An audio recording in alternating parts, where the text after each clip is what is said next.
Welcome to Random Gleanings. I'm Chris. He's Jesse. Jesse, what are our topics today? Let's talk about the average stock last year. Let's hit on, there's some talk about the market being top heavy right now. And then I'm interested what you did for New Year's. Okay, sounds good. So I was reading about this over the weekend. The average stock last year, the market was up. It was a good year for the market. Not a lot of drawdown in the market. Obviously, there were a lot of high flyers from 2020. If you look at 2021, man, there were just so many stocks in the Russell 3000 that just got kicked in the teeth. And I don't mean just like down 15%. I mean down 35, down 78. Here's one down 90. That's massive drawdown. Well, so there's the distinguishing, difference in what you said at first is not a whole lot of drawdown. From the index perspective, there was virtually no drawdown, right? All of last year, low volatility.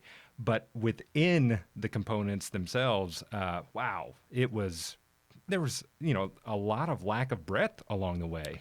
So if you look at the S&P 500, which had a max drawdown last year of 5.2%, and you consider how many of those components, of those 502 stocks, how many of them went down 10%? 93% of those stocks went down at least 10% during the year. More than 20%, 38% of the stocks in the index were down. More than 38% of the stocks were down more than 20%. 11% of the stocks were down more than 30% at some point during the year. 4% of the stocks were down more than 40%. And 1% of stocks were down more than 50% during the year. It's really alarming because normally that sort of,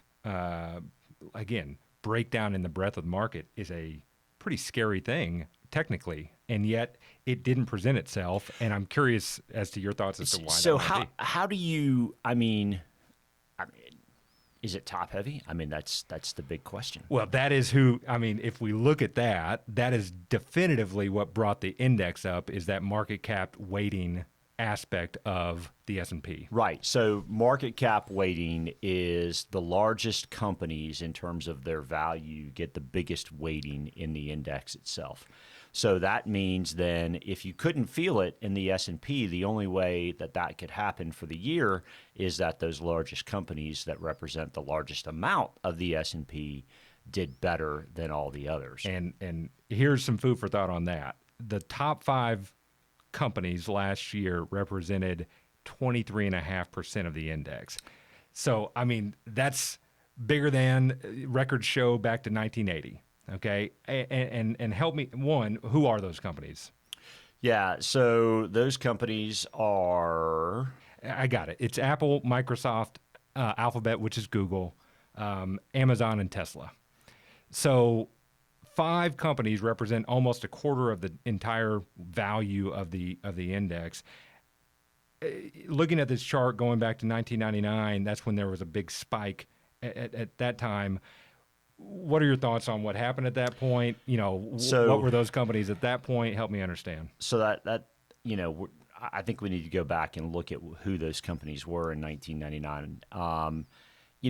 The crazy thing is that whenever in history the largest companies make up that big a share of the index, usually you see some contraction in the market because those companies don't, over the next 5-10 years, don't do as well as they've done to get them to that share to begin with, right?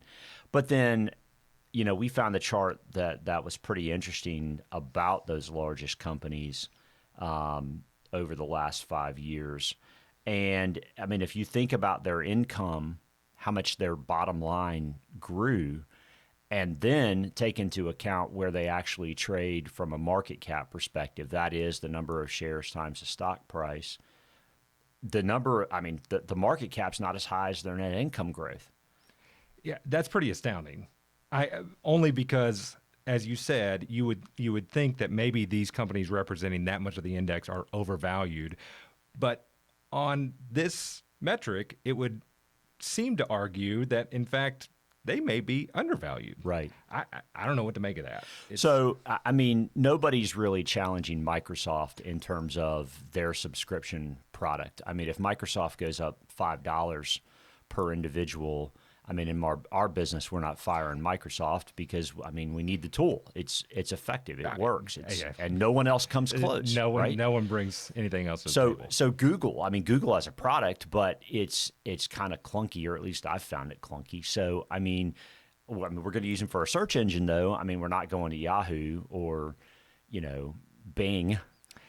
And Google owns all advertising. Just ask some newspapers. Right. Exactly. The only one in there that makes me kind of wonder is Tesla, right? I mean, so Tesla is now bigger than Facebook, and Facebook, Meta, as they're now known, I mean, owns effectively social media. They own Facebook, they own Instagram, WhatsApp. I'm sure there's something I'm not naming, but I mean, that's the bulk of social media. So, I mean, Microsoft owns LinkedIn. So, but I mean, so the only one who doesn't have dominant market share, at least to my mind, in that list is Tesla. Do you agree? Oh, I mean, absolutely. I think they hit cult status, so maybe that's what's done that. Yeah, but I mean, Apple hits cult. Apple's hit cult status and has gargantuan cash as well. I mean, I think their earnings justify their growth, though. You know what I Right. mean? Whereas it's hard to make that argument for Tesla. It kind of is. I mean, especially with I mean, Rivian's kind of the new company out there, which we've talked about in the past. But I mean, Ford's goal, I mean, they've stated that their goal is to be 100% electric vehicle by 2035. So, I mean, Tesla's going to have some competitors. Although Tesla is the only one to this point with supercharging stations. So, I mean, they've obviously got a pretty big head start on the U.S. auto manufacturers that get further into electric vehicles. So that's going to be interesting. Right. All right, so where are they now? So looking back to the last time that the top 5 companies made up the majority of the index, or at least the largest percentage of the index, which back in 1999 I think was 17%. So the 5 companies back then were Microsoft was number 1 at the time. General Electric was number 2. Cisco Systems was number 3. Walmart was number 4. And then ExxonMobil was number 5. So, we've talked about energy a fair amount lately. So I just wanted to go back and see, how have those stocks done since 1999? And from a market cap standpoint, it's not terribly impressive except for Microsoft. And, so I've talked about Microsoft personally a lot lately, or at least I found myself talking about it because of those 5 companies doing so well, right? So Microsoft from 2000 to 2015, do you know how much they were up cumulatively between 2000 and 2015? I don't know the number, but I know it was just above flat. Yeah, it was cumulatively for 15 years. Now, this is the 15-year cumulative return, not average annual, Right. cumulative. It was 30% in 15 years. Yeah.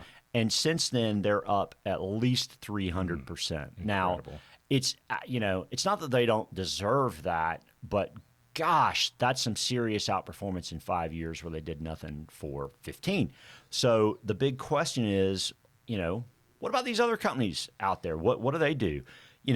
So Walmart's pretty much flat. I mean, over that 20-year period, or at least on the chart compared to Microsoft, they look flat.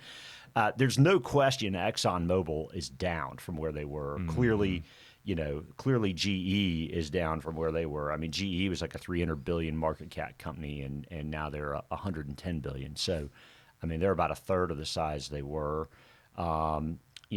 Cisco's down, but has been getting a little bit better in the last little bit. So it's kind of fascinating to go back and look. And it really begs the question, what happens in the next 20 years? I mean, who grows from, a smaller mid-sized company into, the next Tesla or Amazon or Apple or I would say that's the exciting thing looking forward is if so many of these smaller companies are those that got beat up last year, right? Is there room for those guys to grow this year? Whereas maybe the top 5, again, it's hard to say because they represent so much of the net income of the market, but do they flatline for a period of time? Right. No one knows, but it seems like the opportunity is in the smaller players right now. Well, I mean, it could be, or maybe it's in the bigger, less sexy players like the other four on this chart. That's true. I mean, that's a good point. I mean, you know, if Exxon's gone virtually nowhere in 20 years, or GE, or Cisco, you know, I mean, or Walmart. I mean, Walmart's done a pretty good job, as has Target, in terms of dealing with Amazon. I mean, Amazon's still the beast, but no one's waving a white, or at least those two aren't waving a white flag. They are to not, them. and they've got the brick and mortar that I think Amazon's trying to build out. So yeah, That's that right. that will be a competitive space. There's no question. Yeah. Very interesting. You know, is it going to be over the next 5 years a small company rising, or is it going to be one of those who's been around for a while, you know, kind of surprising to the upside, like Yeah. like Microsoft did after a long stay of nothing? nothingness. Right. That's a That's good right. point. Good point. All right, so tell me about your New Year's meal. I want to know. Did you? I mean, you're from Chicago. Did you? What do y'all I'm eat? from a bunch of different places along the way. So I don't know that I have any tradition. Angie and I had at one point done lobster tails when we were first married, and so we went back to that this year, and it was fantastic. I think somewhere in the country, seafood is meant to be a New Year's thing. I've but heard that. I read something don't about know. cabbage. I don't know. It was good. I'll tell you that. You can't put ham hocks in cabbage, so I don't. Fair enough. Yeah, I mean, you asked. I did a pork tenderloin and smoked it with cherry and pecan wood. Okay. I did I did 2 bunches of collard greens. They were 2 for $3 at the Harris Teeter. Some bacon and the black eyed peas, and of course, you know, garlic and onion. Got to have that. That's the trifecta there. And did you know that cornbread represents gold? I didn't know that. Wow. Black eyed peas symbolizes wealth. So I mean, if you're gonna put bacon in it, by gosh, I'll Let's get after it. all That's over right. it. All That's over it. right. Well, hopefully your traditional meal brought all the goodness for both of us, because I'm not sure what seafood did other than just taste really good. I'm So, sure it did. Well, Absolutely. I'm working out more for working off those black eyed peas and cornbread. So, all right. As always, thanks for watching. Please do subscribe if you'd like to be notified when we post new videos. Hit the bell and you'll get a notice. YouTube will tell you, hey, it's time to listen to some good random gleanings. Absolutely. Thanks as always. Happy New Year.